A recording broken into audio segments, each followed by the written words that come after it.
হজের মাস এসেছে, শাওয়াল, যিলকাদা, যিলহিজ্জা হজের মাস। হজ ইসলামের অত্যন্ত গুরুত্বপূর্ণ একটি বিধান। 5টি স্তম্ভ, যে স্তম্ভের উপর ঈমান নামক বিল্ডিংটা স্থাপিত হয়েছে। ঈমানের তাঁবুটা যেই 5টা খুঁটির উপর স্থাপিত, সেই 5 খুঁটির একটি হলো হজ। আমরা রমজানে অনেকে যাকাত প্রদান করেছি। যাকাত একটি ফরজ বিধান ছিল। রমজানে সওয়াব বেশি হওয়ার কারণে অনেকে যাকাত আদায় করেন। সেখানে মাল পরিশুদ্ধ হয়েছে। প্রত্যেক ব্যক্তিকে আল্লাহ সম্পদের অধিকারী হওয়ার তৌফিক দান করেছে। বলি আলহামদুলিল্লাহ। শিশু বাচ্চা জন্মের পর থেকে নিয়েই দিন দিন তার অগ্রগতি, উন্নতি, তার ব্যবসা বাণিজ্য, চাকরি বাকরি, তার দিন দিন সম্পদ বৃদ্ধি হওয়া, এটা কার দান বলেন তো?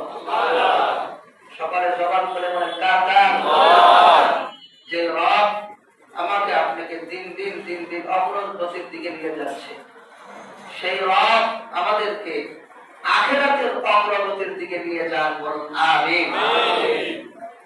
আমাদের মূল উদ্দেশ্য হলো আখিরাত। আমাদের মূল উদ্দেশ্য কি? আখিরাত। মুমিনের মূল উদ্দেশ্য আখিরাত। আর দুনিয়া হলো আখিরাত কামাইয়ের জায়গা। দুনিয়া হলো আখিরাত কামাইয়ের জায়গা। দুনিয়ার ব্যবসার মধ্যে যেরকম লাভ আছে, লস আছে, ঠিক আখিরাতের ব্যবসার মধ্যে লাভ এবং লস। সওয়াব অর্জন করা অনেক সহজ, আখিরাতের কামাই অনেক সহজ, কিন্তু আবার আখিরাতের এই কামাইটা, সওয়াবটা নষ্ট হওয়াও সহজ। নষ্ট হওয়াও কি সহজ? আল্লাহ তাআলা নিষেধ করেছেন, হারাম করেছেন ইসম ওয়াল বাগয়, উদ্ধতা, বাড়াবাড়ি এবং গুনার কাজকে আল্লাহ হারাম করেছেন।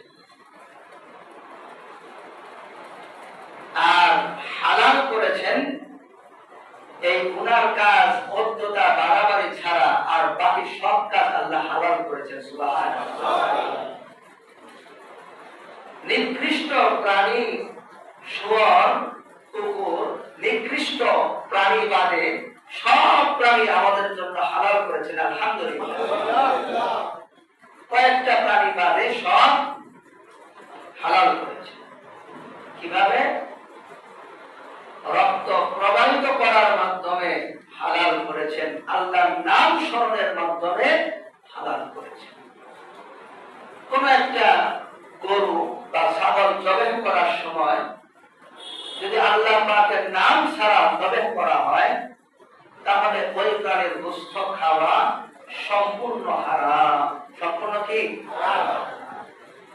একটা মুরগি জবাই করার সময় যদি সে আল্লাহর নাম না নেয়, আল্লাহর নাম ছাড়া যদি জবাই করা হয়, একটা কুকুর, শুয়োর যেরকম খাওয়া হারাম, ওই মুরগিটা খাওয়া ওই রকম হারাম।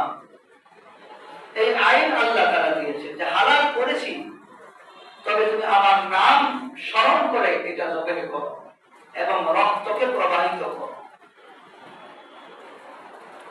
রক্ত দিয়ে যে রক্তটা বের হয়, এই রক্ত হলো সারা শরীরের অসুস্থতা, সুস্থতার চাবিকাঠি। ঠিক কিনা বলে?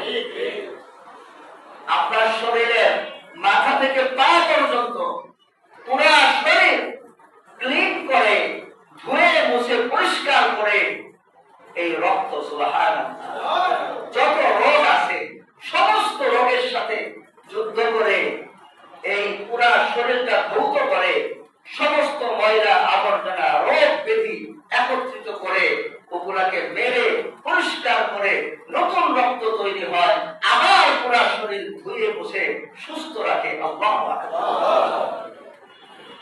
এই রক্তটা সঞ্চারণ করতেছে শরীর, সারা শরীরের মধ্যে ছড়িয়ে দিচ্ছে। হৃদপিণ্ড থেকে ওটা প্রেসার দেওয়া হয়, ওটাকে ছড়ানো হয়। এর জন্য জন্য শরীরের যে জায়গার মধ্যে রক্ত কম পৌঁছায় ওই জায়গার মধ্যে ঘা, পসরা, একজিমা ইত্যাদি তৈরি হয়। শরীরের মধ্যে যে জায়গার মধ্যে রক্তের প্রবাহিত কম হয় ওই জায়গার মধ্যে রোগ ব্যাধি তৈরি হয়।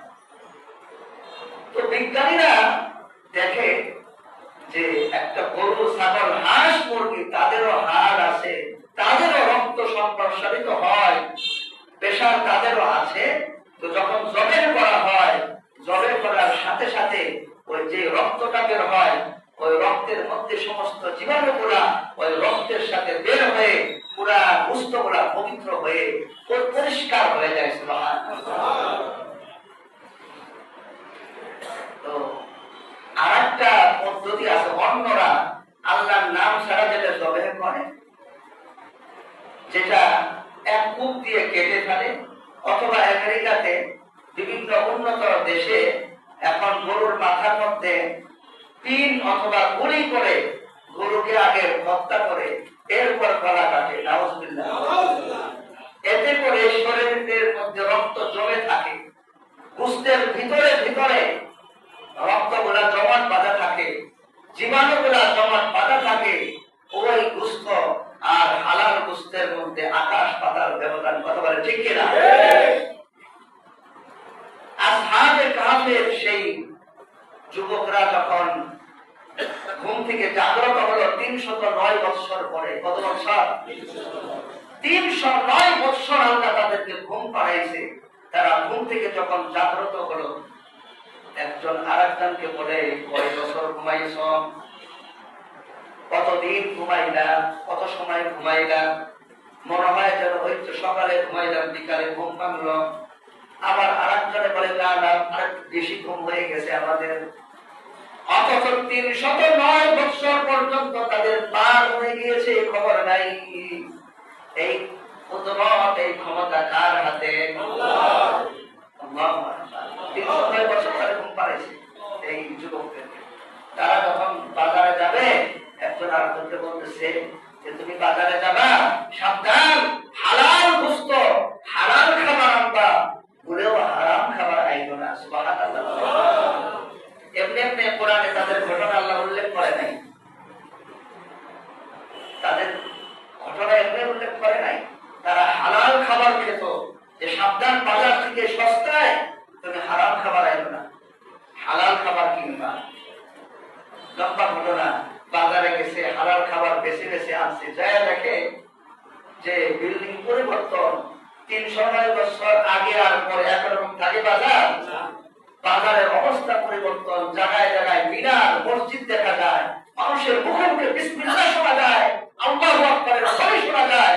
সেই যুবক বলতেছে, আমরা বের হয়েছি তখন সারা দেশের মধ্যে জুলুম অত্যাচার ছিল, সারা দেশের মধ্যে এরকম ইহুদিরা বাড়াবাড়ি করতেছিল।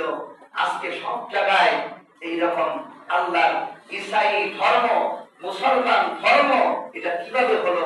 কিভাবে সবাই ঈসা আলাইহিস সালামের অনুসারী হলো? আর সবার মুখে মুখে বিসমিল্লাহ কিভাবে হলো? সুবহানাল্লাহ। বাজারে তো হারাম খাবার নাই, সব তো হালাল। এই পরিবেশ কিভাবে তৈরি হলো? এদিক দিয়ে ওখানে যে নবী রাসূলরা এসেছে, একের পর এক তারা বলেছে, আল্লাহ তাআলা জানিয়েছে, আমার ভালোবাসায় একদল যুবক, তারা হলো কাহামবাসী, গুহাবাসী, পাহাড়ের গুহার মধ্যে তারা অবস্থান করতেছে, এখনো তারা জীবিত। আমি তাদেরকে ঘুম পাড়ায় রেখেছি। ওই এলাকার মানুষ, সারা দেশের মানুষ, সারা জগতের মানুষ জানে কোন একটা গুহার মধ্যে 309 বছর পর্যন্ত ঘুমিয়ে আছে কয়েকজন যুবক। সেই গুহাটাকে আমরা চিনি না, তবে মুমিনরা এই গল্প শুনেছে এবং বিশ্বাস করেছে। সুবহানাল্লাহ। সবাই বিশ্বাস করেছে, কিন্তু জানে না যে কোন গুহাটা হবে। যখন বাজারে মুদ্রা, যারা খাবার কেনার পর মুদ্রা দিয়েছে, এই পয়সার দিকে তাকিয়ে একবার পয়সার দিকে তাকায়, আর একবার তাদের চেহারার দিকে তাকায় যে এই পয়সা কোথায় পাইল। আর 10 বছর আগে বঙ্গবন্ধুর ছবিতে সব টাকা, আবার 20 বছর পরে ওই বঙ্গবন্ধুর ছবিতে টাকা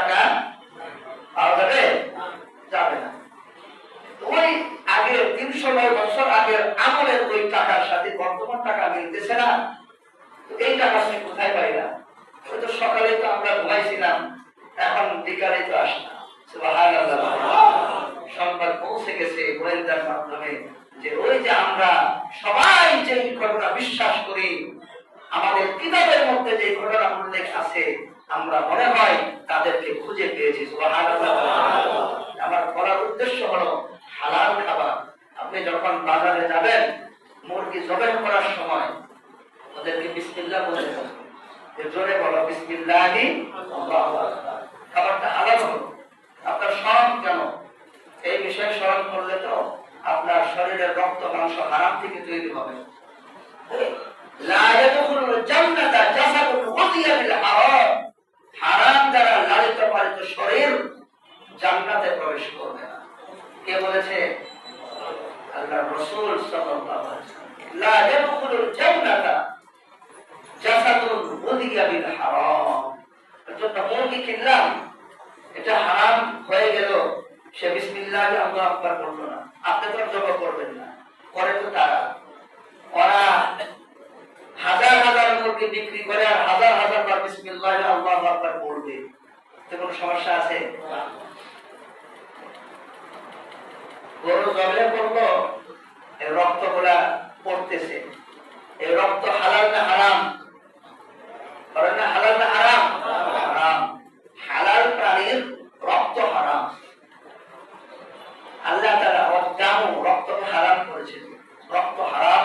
মরা প্রাণী মাইতাতা ওয়াদামা ওয়া লাহমাল খিনজির, মৃত প্রাণী রক্ত ওয়া লাহমাল খিনজির এবং শুয়োরের গোশতকে আল্লাহ হারাম করেছেন। মানে মৃত প্রাণী খাওয়া যাবে না, কারণ একটা প্রাণী মারা গেলে তার পুরো শরীরে রক্ত জমা করা থাকে, গোশতের ভিতরে ভিতরে রক্তগুলা জমা থাকে। যেহেতু রক্ত হারাম, তো রক্ত ভিতরে যেহেতু জমা বেঁধে গেছে, গোশতও কিভাবে হারাম। আর রক্ত তো এমনি হারাম। এবং লাহমাল খিনজির, শুকরের গোশত, সেটা হারাম। তো আজকে দুঃখের বিষয় হলো অনেক ওই রক্তটা যখন জবাই করার সময় পড়তেছে, ওখান থেকে একটা বোতলে করে রক্তগুলা সংরক্ষণ করে এই রক্ত আবার ওই ঝোলানো মাংসের মধ্যে, বাজারে মাংসের দোকানে সেই মাংসের মধ্যে হারাম রক্তগুলা লাগাইতেছে, যাতে করে গোশতটা তরতাজা দেখা যায়। গোশত যখন টানানো হয়, ওটা একটু একটু শুকাইতে থাকে, ওখানে পানি দিলে রক্ত দিলে ওটা ভিতরে কি করে? শোষণ করে, টানে। এইভাবে হালাল খাদ্যকে হারাম করা হচ্ছে। আমি আর আপনি এটা প্রতিবাদ করতে পারবো না। আপনারা কথা বলেন না কেন? প্রতিবাদ করতে পারবেন না? মুখে একটু বললেই তো হয়, বাড়াবাড়ি দরকার নেই তো। মুখে একটু বললেই হয় যে এটা করা যাবে না। চামড়া শোনার সময় এই মুরগির চামড়া একটা পাতিলের মধ্যে না, এর আপনার আগে না হয়তো ৩-৪০০ মুরগি ডুবাইছে, এরপরে আপনারটা ডুবাচ্ছে। একটু মেহেরবানি করে চামড়াটা সরে আনেন, সরে এগুলা বাসায় একসাথে অনেকগুলো হলে তখন বাসায় নিজেরা সিদ্ধ করেন।